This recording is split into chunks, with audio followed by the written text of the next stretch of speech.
U mblodhën në Filharmoninë Nacionale për promovimin e shtabit qendror zgjedhor. Shefi i shtabit për zgjedhjet lokale të koalicionit Vlen u konfirmua Adnan Azizi, aktualisht deputet, por që nuk qëndron mirë me maqedonishtën. Hajde në makedonski? Leta foto. Не сакате, пошто и денеска. Slabo, može na Pa dobro, možda Venera, možete ne ec për prevede. ktheje këtë pjesën. Hajde se rregullojmë. Hajde. Që imate poste, që imate. Emra konkret të kandidatëve për kryetar komunash tash për tash nuk ka, por Azizi tregoi se të gjithë kandidatët potencial do t'i nënshtrohen procesit të matjeve në anketa.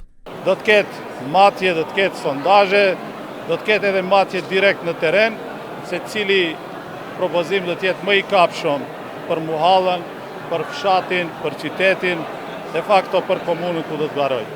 Brenda në sallë, pasi përmes një videoje u promovuan disa nga të arriturat të deritanishme të qeverisë, liderët e koalicionit theksuan se themelimi i shtabit zgjedhor dëshmon frymën e unitetit në Vlen. Nuk munguan as thumbat ndaj oponentëve politik dhe atyre që dikur ishin edhe pjesë e këtij koalicioni. Politika e terit u mundua të na përçaj e dobësoj, por ndodhi e kundërta. Agentët e tyre u larguan, e Vleni mbeti i bashkuar dhe i pastër, sepse Vlen, si projekt politik, nuk është ndërtuar mbi individ, por mbi ide. Ne sonte jemi këtu të pohojmë se Vleni është më i fortë se dje.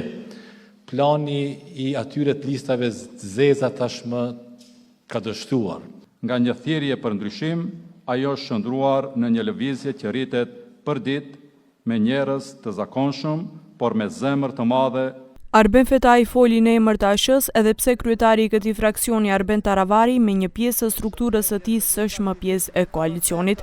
Ajo që ndodhi me kryetarin e ASH-s sipas Fetajt nuk kishte lidhje me Vlenin, performancën e qeverisë ose ndarjen e komunave, por siç u shpreh, ishte skemë gatuar në kuzhinat e BDI-s. Nga këtu, i drejtohem çdo aktivistit Vlenit, por mbi gjitha çdo antarit sinqert të ndershëm të Aleancës për shqiptarët. Vlen është shtëpia jon, Vlen është shtëpia juaj. Një shtëpi ku vlen vetëm një gjë, shërbimin ndaj qytetarit. Edhe pse ende nuk është regjistruar zyrtarisht si parti e nuk ka as kryetar, kreu i Alternativës Zeqiria Ibrahimi siguron se Vleni tashmë funksionon si një subjekt i vetëm politik, ndërsa shtoi se nuk kanë rëndësi emrat e individëve në krahasim me subjektin.